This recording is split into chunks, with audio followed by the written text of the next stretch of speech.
Terus tentang ilmu syariat, ya, ilmu tarikat, hakikat dan ma'rifat. Beragam cara ulama kita menjelaskan. Ada yang menjelaskan dengan cara yang seperti itu tadi. Bahwa syariat itu mengatur tentang ibadahnya tubuh. Diaturlah kita, kalau salat, tanganmu angkat sejajar dengan bahu, angkat sejajar dengan telinga. Ada. Setelah itu letakkan. Ada ulama mengatakan lurus, ada ulama mengatakan, ya pokoknya mengatur tentang tubuh. Bagaimana tubuh ini?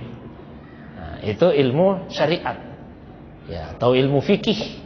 Itu juga ilmu fikih. Nah, kemudian tentang tarikat, yaitu wilayahnya hati kita.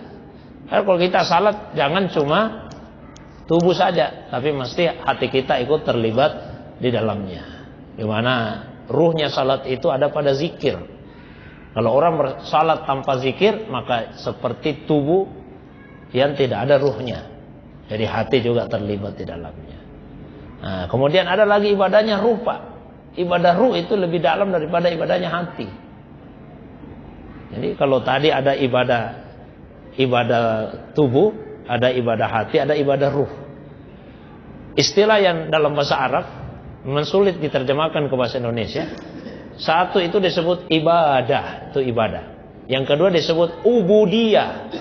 Ubudiyah masih mudah diterjemahkan, penghambaan. Nah, yang ketiga itu disebut dengan ubudah. Ini sulit diterjemahkan ke bahasa Indonesia. Tapi pengertiannya itu ibadah ruh. Saya mohon maaf. Mungkin ada yang pernah membaca riwayat-riwayat. Diceritakan ada ulama salat sunnah, satu rakaat khatam 30 juz. Kalau secara akal tidak masuk akal. Mana bisa 30 juz? Saya biasa kalau menguji anak-anak kami yang di rumah tahfiz di Bukit Baruga itu, biasa menguji.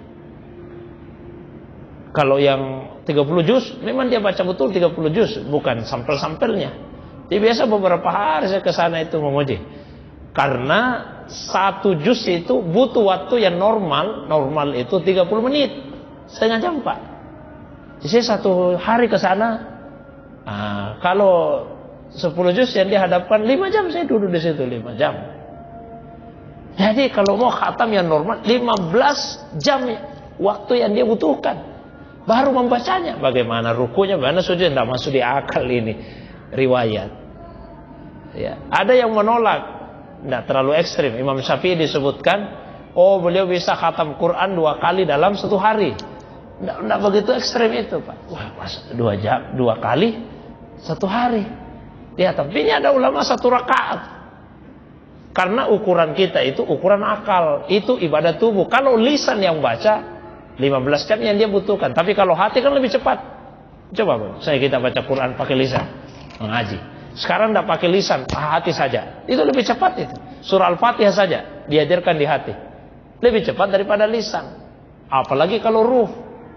Nah, itu ibadahnya para aulia dengan ruh. Yang lebih dalam lagi sir, rahasia. Nah, itu ibadahnya para nabi. Nabi-nabi Allah Subhanahu wa ta'ala. Itu satu penjelasan. Ada lagi yang menjelaskan begini. Ada yang menjelaskan begini. Kalau syariat itu bicara tentang hukum Allah. Jadi kalau syariat pembicaraan tentang hukum Allah. Ya. Kalau hakikat itu pembicaraan tentang qadar Allah. Jadi satu berbicara tentang hukum, satu berbicara tentang qadar, ketetapan Allah. Kalau dia bicara hukum, ini dihalalkan, ini diharamkan, itu ilmu syariat. Ini diwajibkan, ini disunnahkan, ini dimakruhkan, itu ilmu syariat. Nah, kalau hakikat itu bicara tentang qadarnya Allah, ketetapan Allah. Ini semua ketetapannya Allah, kewajibanmu ridha terhadap ketetapan. Itu ilmu hakikat. Ada orang dia laksanakan itu hukum-hukumnya Allah, tapi hatinya tidak ridha. Ya, berarti hakikatnya, ilmu hakikatnya tidak bagus. Kalau tarikat apa? Tarikat itu proses untuk mendapatkan ilmu itu. Tarikat itu jalan. Nah, kalau satu ma'rifat itu hasilnya, buahnya. Jadi setelah kita menempuh jalan untuk memahami hukumnya Allah dan memahami kadarnya Allah, ada hasilnya.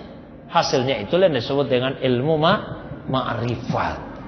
Ya, jadi hasil yang diperoleh ilmu ma'rifat. Quran itu biasa bicara dengan bahasa zahir, biasa bicara dengan bahasa batin. Maka kadang-kadang ada yang menyangka, oh ini kok kelihatan bertentangan. Begitu juga hadis. Saya kasih satu contoh yang mudah, Pak.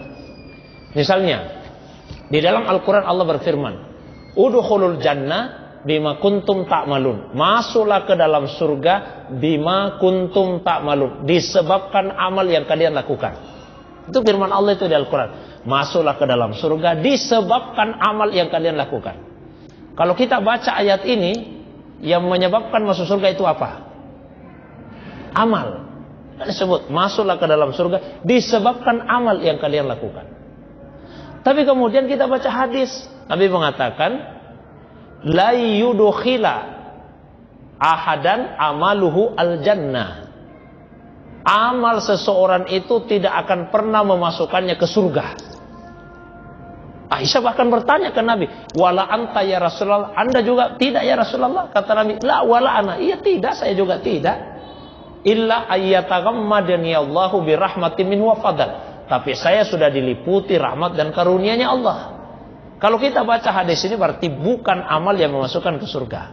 Bertentangan kah itu? Tidak. Ayat tadi bicara zahir. Bicara secara zahir. Kita wajib beramal secara zahir. Itu tugas tubuh, itulah syariat. Tapi hati kita tidak boleh bersandar kepada amal. Jangan sama sekali bersandar kepada amal. Wajib kita beramal tapi tidak boleh bersandar kepada amal. Hati kita hanya bersandar kepada rahmatnya Allah. Nah, jalan untuk menempuh itu adalah tarikat. Hasilnya nanti akan berbuah ma'rifat, mengenali Allah Subhanahu wa ta'ala dalam sifat-sifatnya. Saya kasih contoh yang lain lagi, Pak. Mudah dipahami. Kita diperintah berdoa. Dan Nabi memberi contoh banyak sekali doa-doa.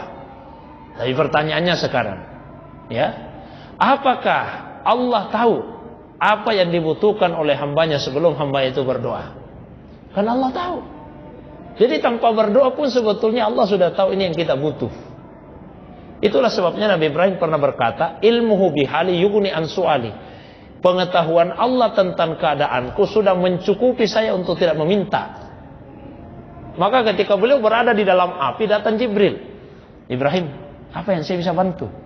Apa jawabnya Nabi Ibrahim? Kalau dari kamu Jibril tidak ada yang saya butuh. Ya. Lalu beliau mengucapkan hasbi Allah, cukuplah Allah bagi saya. Jadi Nabi Ibrahim itu tidak pernah meminta, Pak, di dalam api, keluarkan saya Tuhan dari api. Tidak pernah beliau minta begitu. Tapi jangan kemudian kita mengatakan, oh, berarti tidak usah berdoa. Ya. Doa itu syariat. Tapi secara hakikat jangan pernah kita menyangka bahwa kita berdoa ini seakan-akan mau melapor, memberitahu Tuhan. Makanya saya tidak setuju, Pak. Biasa ada penceramah mengatakan kalau berdoa kepada Allah yang terperinci, supaya jelas apa yang kamu minta. Sampai diajari biasa, Pak. Minta misalnya, ya Allah beri saya mobil. Sebut mobil yang kamu minta itu apa. Nah, mobil apa, mereknya apa, warnanya apa. Meminta rumah, sebut tipe rumah tipe apa. Mana sebut. Seakan-akan orang berdoa mau memberitahu Tuhan. Beda, Pak, kalau kita ajukan proposal ke manusia. Ajukan proposal ya harus terperinci. Karena yang kita mau minta proposal itu, yang kita ajukan kepada dia tidak tahu kan kita butuh, harus jelas. Tapi kalau sama Allah bukan mau mengajukan proposal, yang harus terperinci. Kita berdoa itu untuk apa? Bukan mau memberitahu Tuhan ini yang saya butuh Tuhan. Tapi kita berdoa itu untuk menunjukkan bahwa kita taat kepada Allah, menghambakan diri kepadanya. Itu tujuan kita berdoa. Bukan memberitahu. Itu hakikatnya. Jadi orang berdoa syariatnya. Tapi di dalam hati, oh, tanpa saya minta pun Allah sudah tahu ini yang saya minta. Tapi saya tetap berdoa karena itu perintah dari Allah Subhanahu wa ta'ala. Mungkin itu. Wallahu a'lam.